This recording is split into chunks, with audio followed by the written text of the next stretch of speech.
আবার ঝিটিঝিটি বৃষ্টি নেমে গেছে। কালকে রাতে থেকে প্রচণ্ড বৃষ্টি হচ্ছে।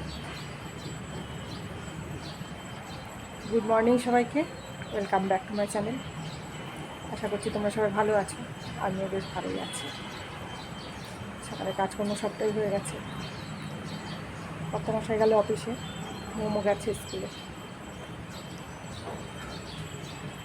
স্কুল থাকলে সকাল সকাল সবগুলো কাজ শেষ হয়ে যায়। তো বেশিরভাগ কাজটা শেষ হয়ে গেছে, এখন রান্নাবাড়িগুলো বাকি আছে, রাস্তা ধরে ফেলবো। কাপড়গুলো ধুয়ে রেখেছি, দিতে পারবো না, বৃষ্টি পড়ছে। বেড কভার কিছু ধোয়া হয়েছে, সেগুলো মেলার জায়গা নেই। বৃষ্টি পড়লে পরে খুব মেলা জায়গার অসুবিধা হয়। এই সাইডে একটা দড়ি লাগিয়েছি, যাতে টাওয়ালগুলো দিলে পরেই পুরোটা জায়গা দখল হয়ে যায়, বেড কভার টাওয়াল আর জায়গা থাকে না। মৌমাছিকে সকালবেলা যখন গেছে তখনও প্রচণ্ড বৃষ্টি ছিল। আজকে পুরোটা স্কুল হবে না, আজকে যেহেতু লাস্ট ডে, কালকের থেকে লম্বা ভ্যাকেশন শুরু, 40 days ভ্যাকেশন কালকের থেকে। আজকেও তাড়াতাড়ি ছুটি হয়ে যাবে। মোমকে বললাম বাদে আজকে যাস না, মেয়ে শুনলো না। অনেকদিন বন্ধুদের সাথে দেখা হবে না, ওকে তো যেতেই হবে। তো গেল স্কুলে।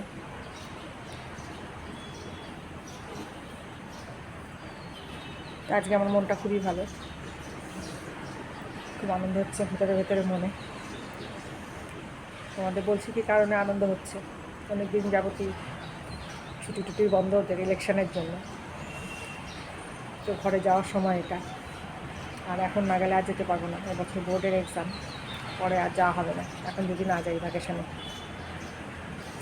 মনটা খুবই খারাপ ছিল, ছুটি পাচ্ছিল না। তারপরে কালকে এসে বললো না, ছুটি হয়েছে, ছুটি দেবে, তবে বেশি দিনের না, অল্প দিনের। যাই হোক, আমার তাতেই মন ভরে যাবে, অল্প দিনের হলো। অনেক দিন হয়েছে বাড়িতে যাই না, তো ফাইনালি বাড়িতে যাওয়া হচ্ছে।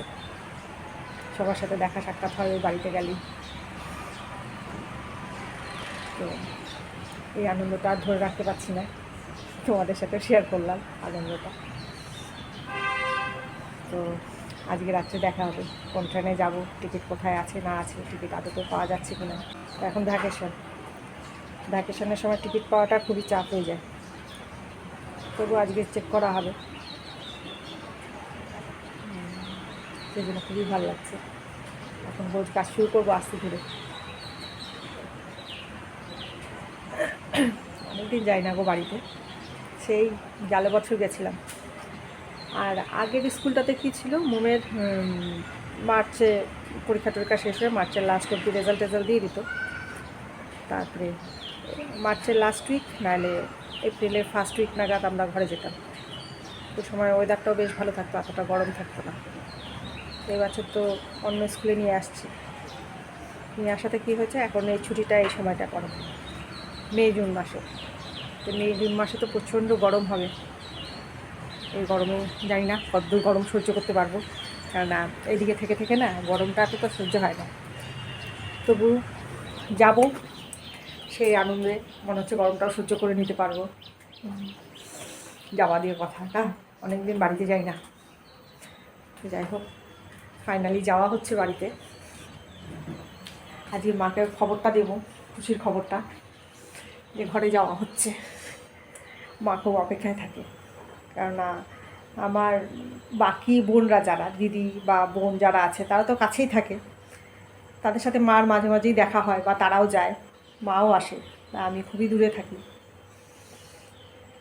সেজন্য আমার তো আর খুব বেশি দেখা হয় না, যাওয়া হয় না। ওই ফোনই করে যতটুকু কথা, মাঝে মাঝে ফোনে কথা হয়, এই তো। অনেকদিন বাদে যাচ্ছি বাড়িতে। মাঝখানে গেল আগস্ট মাসে শাশুড়ি মারা গেল, তখন গেছিলাম।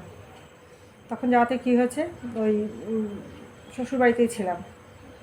শ্রাদ্ধ যতদিন না হলো, ওখানে শ্রাদ্ধ হলো, শ্রাদ্ধের পর মৎস্যমুখী হলো, ওখানেই থাকলাম। মৎস্যমুখীর পরের দিনতে চলে আসলাম, কেন কি তখন মোমের স্কুল চলছিল, খোলা ছিল।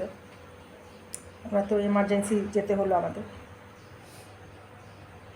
তো যার জন্য কি হয়েছে, তখন আর বাড়িতে যাওয়া হয়নি, কারোর সাথে দেখা সাক্ষাৎও সেরকম একটা হয়নি।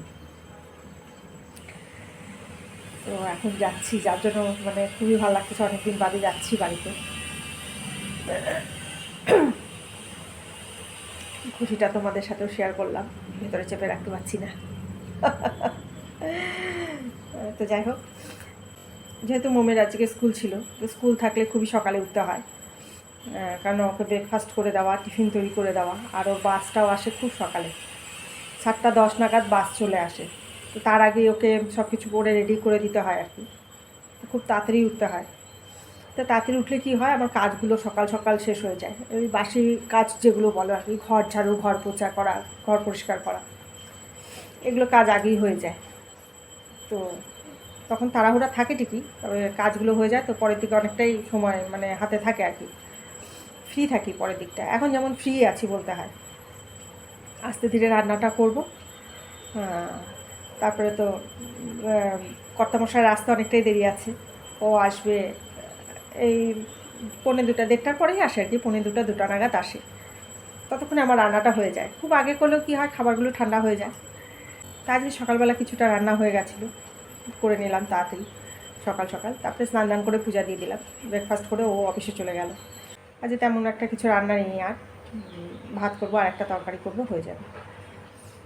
তো এই ঠিক আছে, এখন থেকে আমি আমার ব্লগটা শুরু করলাম, তোমরা সবাই সঙ্গে থেকো। আশা করছি ব্লগটা তোমাদের খুবই ভালো লাগবে।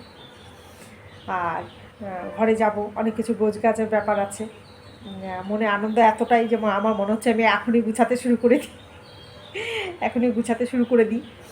তো আজকে দেখি গোছগাছগুলোও শুরু করব, 3জনে মিলে যাব। অনেকটাই গোছগাছের ব্যাপার আছে, বেশ কিছুদিন থাকবো, তো সেই জন্য ভাবছি গোছগাছগুলো আস্তে ধীরে করে ফেলবো আর কি। তারপরে এখানে ঘরের জিনিসগুলো একটু গুছিয়ে গাছিয়ে যেতে হবে। গুছিয়ে গাছে গেলে কি দেখবা, আসার পর না তখন অতটা মানে কি বলবো, চাপ থাকে না। আর আমি ঘরে ঢুকে যদি দেখি না আমাকে আবার সবগুলো পরিষ্কার করে নিতে হবে, তখন খুব আমার রাগ হয়ে যায়। তার থেকে বরং আমি এখনই করে রেখে যাব, পরিষ্কার করে রেখে যাব, এসে যাতে আর কোনো রকম মানে কাজ, বাড়তি কাজ না থাকে। কারণ আসার পর অনেকটা কাপড় জামা ধোয়াধুয়ির ব্যাপারগুলো থাকে। তো যার জন্য কী করবো, মানে বাকি জিনিস আর কি, বাড়তি কাজগুলো সেরে রেখে তারপরে যাব। ওখান থেকে এসে যেন আর কোনো রকম ঝামেলা না থাকে। তারপরে ওখানে যাব, ওখানে ফ্ল্যাটটা বন্ধ থাকে, খুব একটা যাওয়া হয় না, থাকা হয় না, ওখানে বন্ধই থাকে। তো ফ্ল্যাটটা গিয়ে থাকতে হলে আমাকে একটু পরিষ্কার করে নিতে হয় আর কি, 2-1 দিনের জন্য। ফ্ল্যাটটা নিয়েছিলাম অনেক দিন আগেই, কিন্তু যে থাকা হয় না ওখানে। এই ভ্যাকেশানে মাঝে মধ্যে এখানে যেতাম, গিয়ে কী হতো 10-12 দিন থাকতাম, থেকে আর ওখানে যেহেতু শ্বশুরবাড়ি, বাপের বাড়ি, দিদিরা সবাই কাছে আছে, যার জন্য কী হয় বলো তো, ওই ঘরে আর থাকা হয় না, ফ্ল্যাটটা বন্ধই থাকে। মায়ের ওখানে থাকলাম কদিন, শ্বশুরবাড়িতে থাকলাম কদিন, দিদিদের ওখানে গেলাম, বোনের ওখানে গেলাম, একটু এদিক ওদিক ঘুরলাম। এই করতে করতে যে কটা দিন ছুটি নিয়ে যাই হাতে, কী করে শেষ হয়ে যায়। কাজে ফ্ল্যাটটাতে থাকা আর হয় না, কাজে সেজন্য ফ্ল্যাটের কাজকর্ম সেরকম একটা করা হয়নি। যেমন নিয়েছি প্রায় সেরকমই আছে, একটু আধটু কাজ করা হয়েছে আর কি। তোমাদের সবটাই দেখাবো পরে যখন যাব, সেটাও তোমাদের দেখাবো, সবটাই তোমাদের কাছে শেয়ার করব। তো গিয়ে ওটাকে একটু পরিষ্কার করে বসতে হয় আর কি, যে কটা দিনই বসি একটু পরিষ্কার করে তো বসতে হবে না, নাহলে তো থাকার মতো উপযুক্ত করতে হবে, করে নিয়ে বসতে হবে। তো ওখানে গিয়েও কিছুটা পরিষ্কার টরিষ্কারের ব্যাপার থাকে। তো এই হলো ব্যাপার। যাই হোক, খুব আনন্দ হচ্ছে, কি বলবো তোমাদের, সেই আনন্দটা আর চেপে রাখতে পারছি না। যখন ও কালকে বললো ফাইনালি যাওয়া হচ্ছে, মানে কী যে আনন্দ হচ্ছে তোমাদের বলে বোঝাতে পারবো না, জানো। এতদিন বাদে যাচ্ছি তো, আর মানে সেই আনন্দটা আমি আর ভেতরে চেপে রাখতে পারছি না। যাই হোক, চলো তোমরা সবাই সঙ্গে থাকো, আমি কি করছি না করছি সারাটা দিন সবটাই তোমাদের কাছে শেয়ার করব। তো চলো এবার বাকি কাজগুলো শেষ করি।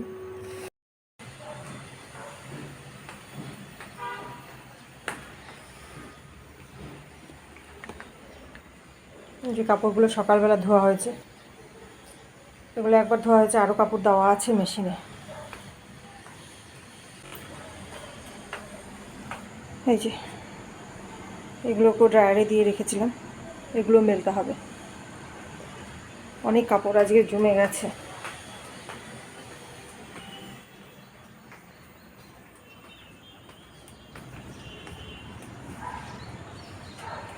বাইরে একটু রোদ রোদ উঠছে,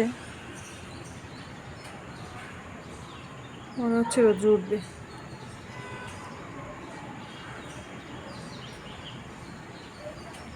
ভালো করে উঠুক, তারপরে কাপড়গুলো দেবো।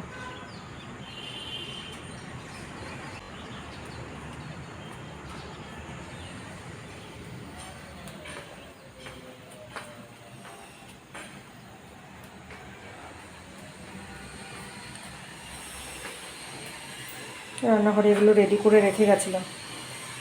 পটল আলু দিয়ে চিংড়ি হবে, তার মধ্যে একটু টমেটো দিয়ে দেবো, কাঁচা লঙ্কা দিয়ে করবো, কাঁচা লঙ্কা আদা দিয়ে।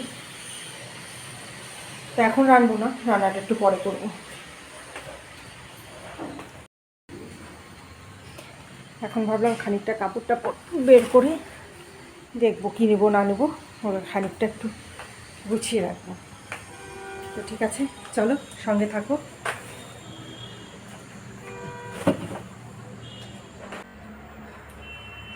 মোম চলে আসছে ঘরে।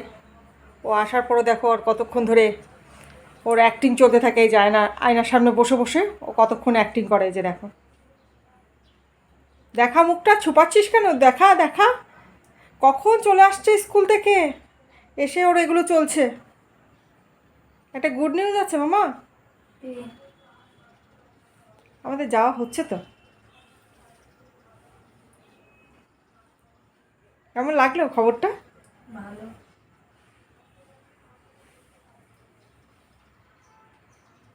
তোর পড়াশোনার কি করবি রে? ওখানে গিয়ে পড়তে হবে। ও সেজন্য কি তোর যাওয়ার ইচ্ছা নাই নাকি?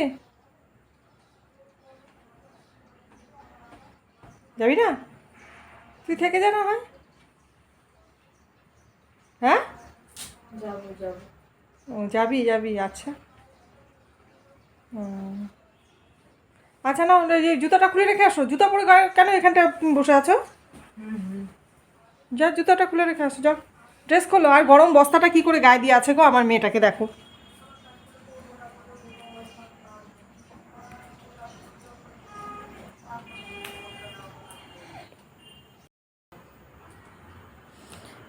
এটাকে নিয়ে বসছি, একটু কেটে ঠিক করছি প্যান্টটা।